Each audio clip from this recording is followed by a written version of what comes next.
Sexta-feira, dia 6 de fevereiro, isso significa que a janela de trocas da NBA se encerrou ontem, na quinta-feira, dia 5, às 5 da tarde aqui, horário de Brasília. Inclusive eu gravando esse vídeo à meia-noite e 15, de quinta para sexta, então esperei aí acontecer todas as movimentações para trazer um vídeo aqui para esse canal. Eu com carisma de um pepino nesse momento, né? Tô com muito sono, acho que eu tô até com o olhinho vermelho. Eu não tô conseguindo ver porque o celular tá virado. Mas eu tinha visto no banheiro que tava. Enfim, carisma de uma beterraba, mas seguimos por aqui, porque eu preciso gravar o primeiro vídeo desse canal.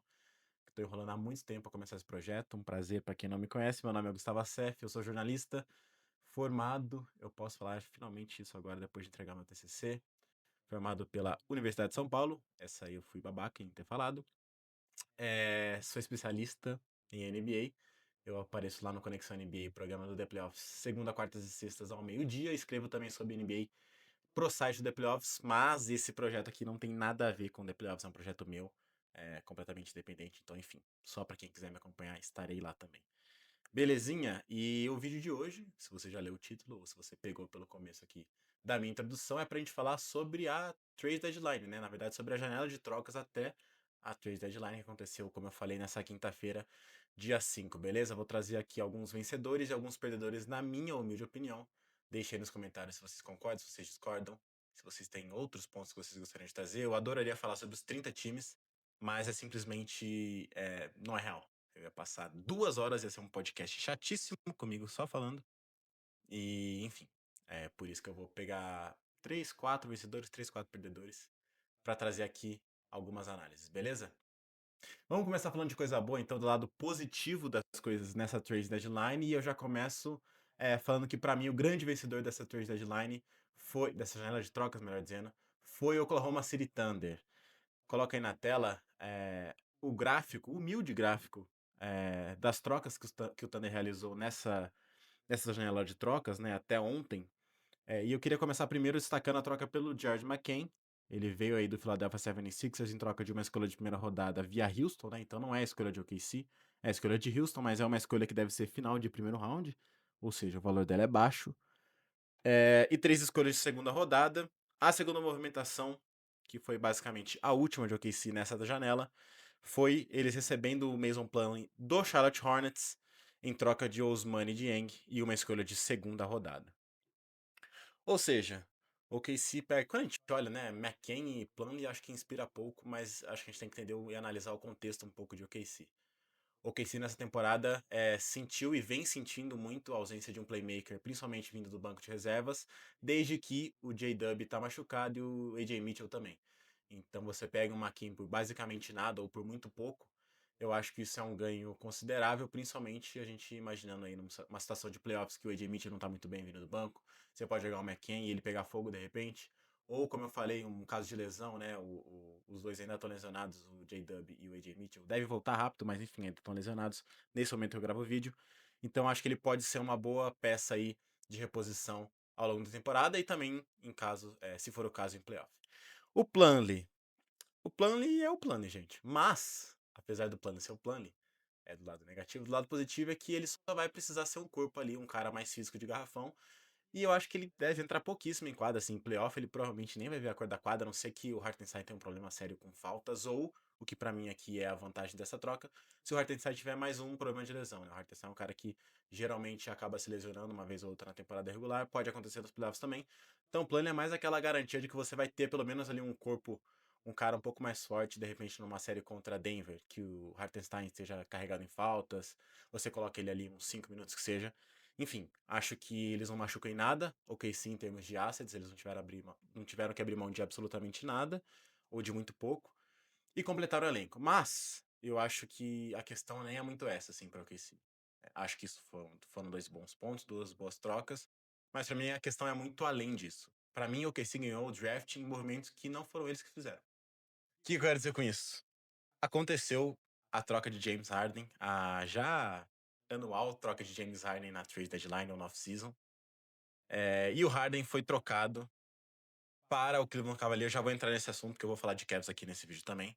Já já a gente toca nessa troca. Mas o ponto aqui é: o Los Angeles Clippers trocou o James Harden, que é a sua segunda maior estrela, atrás do Kawhi Leonard, pelo Darius Garland. Eu acho que no papel é uma troca que a curto prazo faz muito sentido pro Cavs, eu já vou entrar nesse assunto depois, como eu falei. E a curto prazo faz pouquíssimo, ou faz pouco sentido pro Clippers. Por quê? Fale o que quiser falar de James Harden, mas James Harden sempre está em quadro.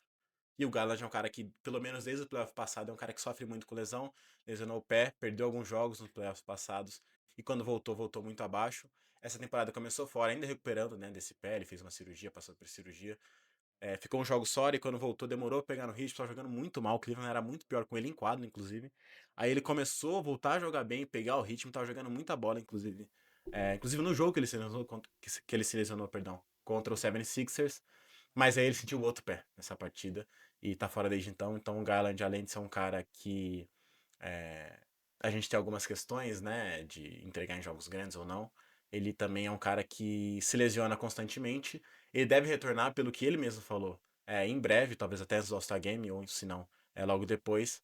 Mas a questão é, ele não fica em quadra e o James Harden fica, e eu acho que o Clippers pode perder muito justamente nesse ponto. E além disso, o Clippers também trocou o Zubat e não pegou ninguém em troca. Então o Clippers perde 2 titulares absolutos. E o ponto que. Onde o OKC entra em tudo isso, né? O OKC tem a escolha de draft do Clippers nesse ano. Então o Clippers provavelmente vai terminar ali no play-in. Existe uma grande chance dessa escolha de draft ser uma escolha de loteria. Então, só nisso o OKC já ganhou automaticamente uma pick de loteria. A não ser que o Garland volte muito bem, que o Isaiah Jackson, que veio do Pacers, tenha uma boa temporada, lá em LA, enfim. Mas a tendência é que o OKC ganhe uma pick de loteria. E o segundo ponto, em relação a movimento, que nem foi o OKC que fez nessa trade deadline, é que o Utah trocou por Jaren Jackson Jr., automaticamente a gente pensa que esse elenco vai ficar mais forte, então vai ser um time mais competitivo. Se a gente pega, inclusive, eu vou colocar aqui na tela para vocês, a corrida nesse momento para pick 1 do draft, né? Vocês estão vendo aí que Sacramento tem a primeira escolha nesse momento. Primeira escolha não, né? Mas tem a pior campanha da NBA nesse momento, junto com New Orleans e com Indiana, que tá ali em terceiro.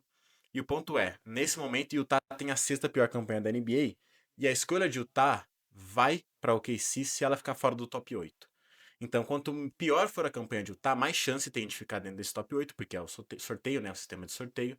E quanto melhor for a campanha, ou seja, mais para baixo, ficar ali entre o sétimo e o oitavo, a chance de ficar entre o top 8 vai diminuindo consideravelmente. Então, assim, Utah melhorando agora com o Jaren Jackson Jr. E aí você tem Dallas, Memphis e Milwaukee, que são equipes que para mim devem perder, vão querer perder praticamente todos os jogos que eles entrarem para jogar. Eu acho que corre o risco de Utah acabar sendo ultrapassado na corrida pela melhor escolha aqui por essas três franquias, ou pelo menos duas ou uma dessas três franquias, e a chance de Utah sair do top 8 também é grande.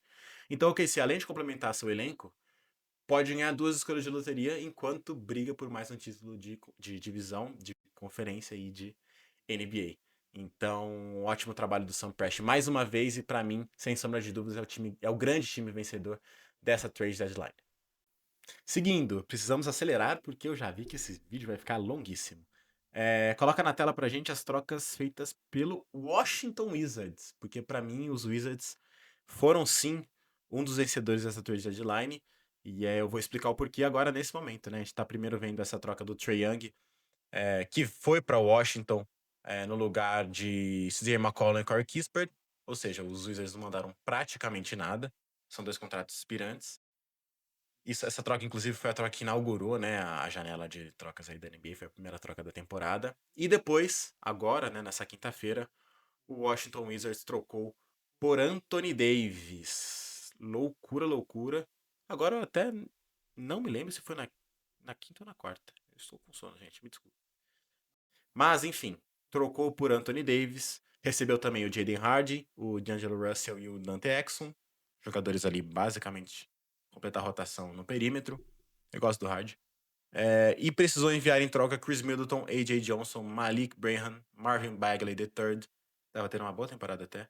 2 escolhas de primeira rodada e 3 escolhas de segunda rodada. Só que a primeira escolha dessas escolhas de primeira rodada, a primeira é desse ano de Oklahoma City, ou seja, deve ser ali da 28ª, 29ª ou 30ª, no finalzinho do primeiro round. Ficaria chocado se não fosse.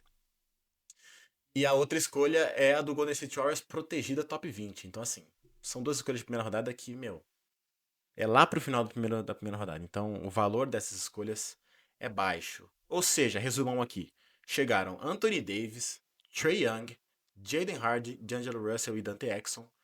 E saíram Chris Middleton, CJ McCollum, Corey Kispert, AJ Johnson, Malik Braham, Marvin Bagley III, 2 escolhas de primeira rodada que não são do Wizards e 3 escolhas de segunda rodada. Por que eu acho que os Wizards foram um dos grandes vencedores desta janela de trocas da NBA? Para mim é muito simples. A equipe pegou 2 jogadores All-Star a preço de absolutamente nada.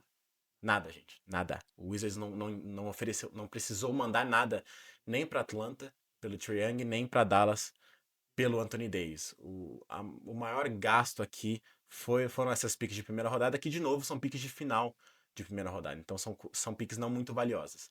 A minha questão é justamente essa. Você consegue 2 All-Stars para complementar o seu elenco jovem. Um elenco que, inclusive, na minha opinião, não tem o franchise player. Acho que o Sarr é um cara que tem um teto ali pouco acima de Serge Ibaka. Eu acho que ele pode ser um terceiro jogador no time de título, mas eu não vejo ele como franchise player. Assim como eu não vejo o Trey Johnson. Então, acho que são 2 bons jogadores jovens. São caras que têm ainda muito a crescer. O Keyshawn George também acho que se encaixa nessa categoria de ser um bom jogador jovem, ser uma promessa, mas não acho que ele tenha teto suficiente para chegar a ser o franchise player, né? O cara da franquia para o futuro. Então, o Washington tá amargurando aí piores campanhas da NBA desde que foi para os playoffs lá em 2020 e 2021. É um time que repetidas vezes tem uma das piores campanhas da NBA e não consegue achar absolutamente nada.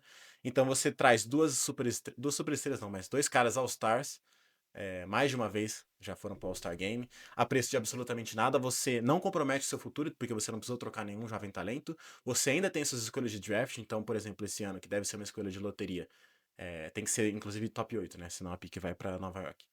Uma escolha de top 8, você pode adicionar ainda mais um jovem talento.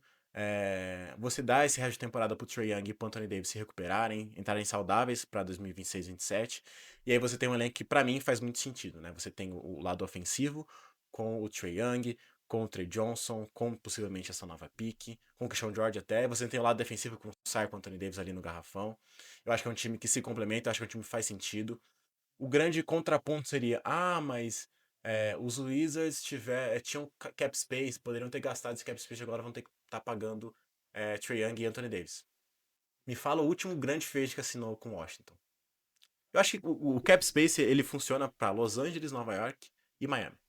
São os únicos 3 destinos que realmente o cap space tem um grande valor absurdo em termos de trazer uma grande estrela.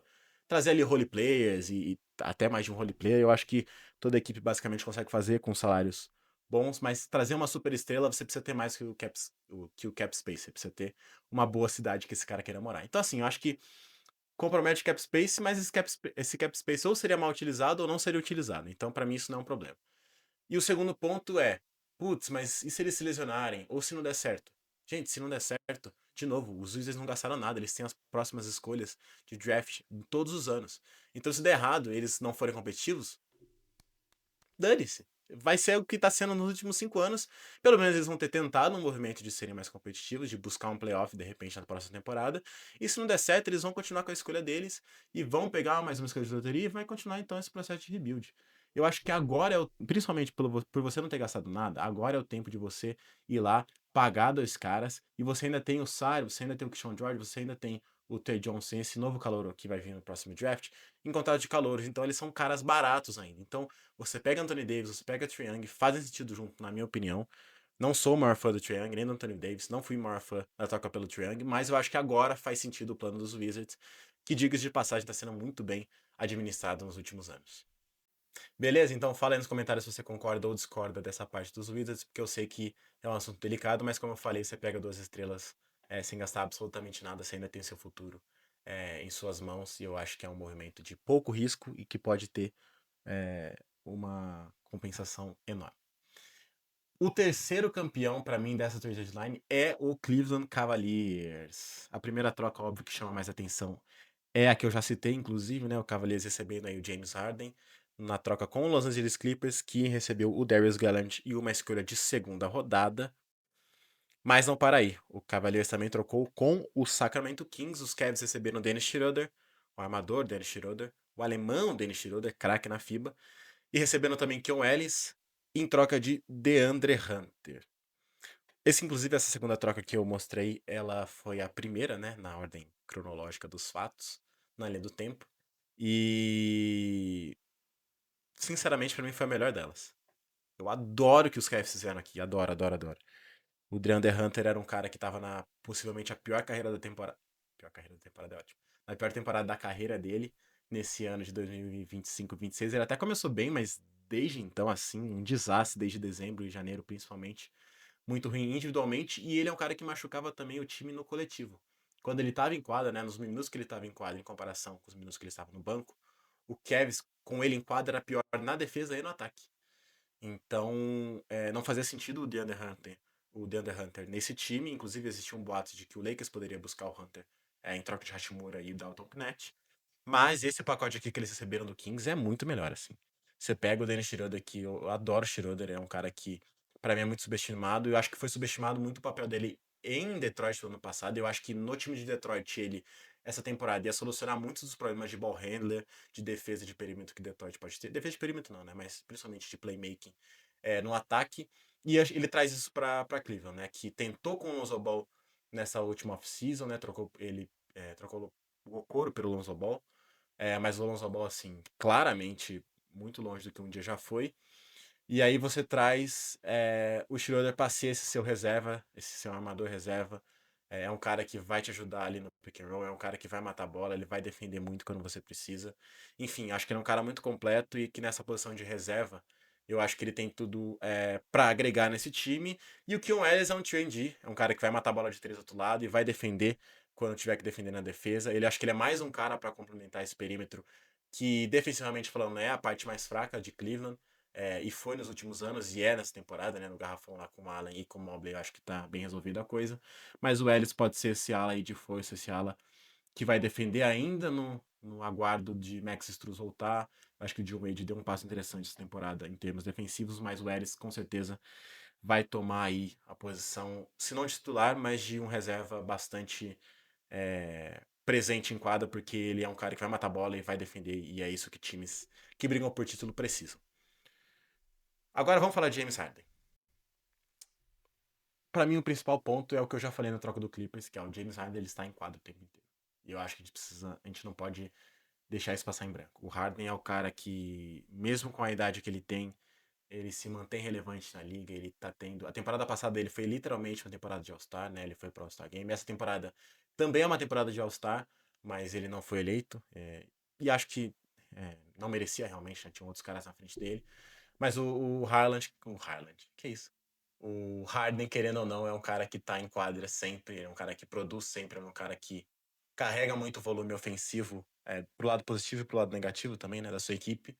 Ao contrário do Garland, que claramente era um dos grandes problemas de Cleveland no começo da temporada, né? Quando o Cleveland começou ali patinando muito, muito, muito, naqueles 2 primeiros meses, né? Até o final de dezembro ali, até o Natal, basicamente.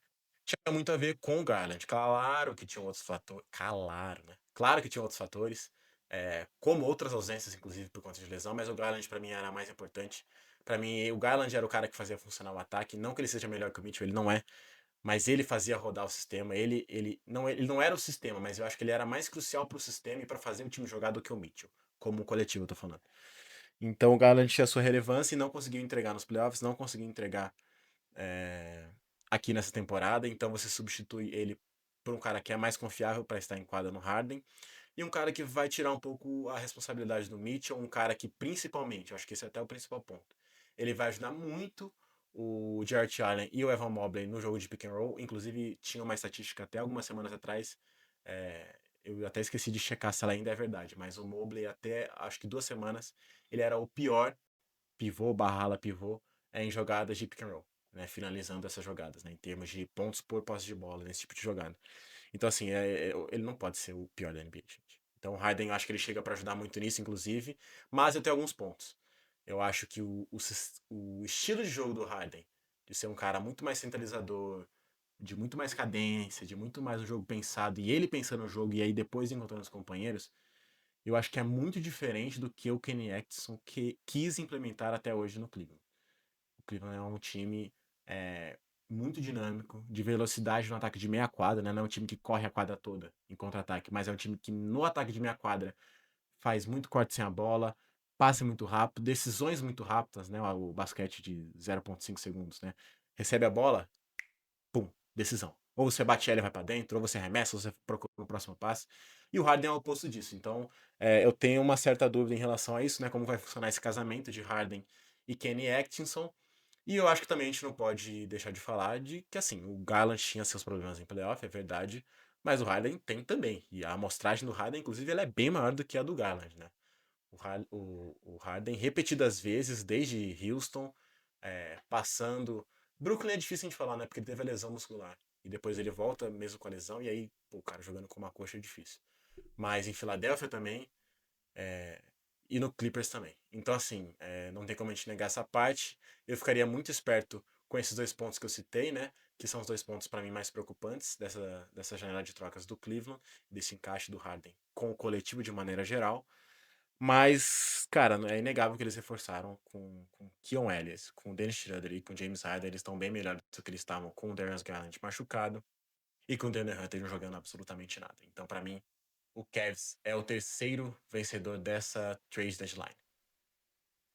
E para encerrar, é, eu queria trazer dois jogadores para honrar a classe aí dos jogadores, que são dois caras que a gente via que não tava, claramente não estavam felizes onde eles estavam. Tô falando de Kuminga e de Anthony Davis. Eu já citei aqui a troca do Anthony Davis, então eu quero passar rapidamente pela troca do Kuminga. O Kuminga que foi enviado pelo Golden State Warriors para o Atlanta Hawks, ele e o Buddy Hield, o amigão da galera Buddy Hield, em troca de Kristaps Porzingis. Eu vou, inclusive, citar essa troca quando eu falar de um dos perdedores, tá? Na minha opinião. Mas falando aqui de Kuminga, eu falei isso em algum post que o Robert Jr. fez no Instagram. Acho que o Instagram, inclusive, do Conexão NBA. Que o Kuminga, ele virou refém de uma falsa expectativa que os Warriors tinham em cima dele. Naquelas duas primeiras temporadas dele, quando ele surge ali na NBA, ele demonstrava um potencial inclusive físico, impressionante realmente, mas um potencial que em termos de nível, vamos falar de nível técnico, não era lá aquelas coisas, e eu acho que o Warriors se iludiu bastante com a ideia de que o Kuminga seria essa próxima estrela, essa próxima geração de estrelas da franquia, junto com o Jordan Poole, provavelmente. Então, eu acho que o Warriors criou uma expectativa nele que não era uma expectativa real, e isso atrapalhou ele e os Warriors, porque a partir do momento que ele começou a não corresponder a essas expectativas, os Warriors claramente tinham uma fé com ele. Era uma má vontade do caramba do Steve Kerr, era uma má vontade do caramba do Mike Dunleavy, dos Warriors de maneira geral. O Anthony Slater chegou até a citar, né, o jornalista chegou a citar e classificar a relação do Kuminga com os Warriors de maneira geral como tóxica, né, a palavra aí da moda. Nem tá mais na moda, né? Foi o que, 2024, 25? Enfim, falou que era uma situação tóxica, palavras dele.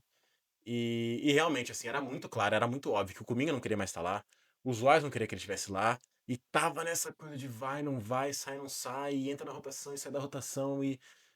Enfim. Finalmente, que bom pra ele que ele conseguiu uma nova casa. Vai pra Atlanta agora, vai ter tempo de quadra, provavelmente, né? Porque esse time de Atlanta aí vai pegar play-in e, assim, pouquíssimas responsabilidades ele vai ter, e a franquia, e a equipe vai ter em quadra, então acho que ele só tem a ganhar lá em Atlanta. É, Então acho que é um alívio para ele. Para mim, ele é um dos vencedores. Ele finalmente se livra dos Warriors e vai ter um espaço mais tranquilo para ele desempenhar o basquete dele, retomar a confiança sem aquela pressão externa, né? Aquele clima de merda no vestiário. E o segundo vencedor que eu já citei aqui, para mim, como jogador, é o Anthony Davis. Que, por al... acho que uma parte dos motivos do Anthony Davis parecem os motivos do Kuminga, né? Ele não estava feliz em Dallas. E eu acho que ele, lá em Dallas ele sempre ia carregar o peso de ser a moeda de troca no pacote do Luka Doncic.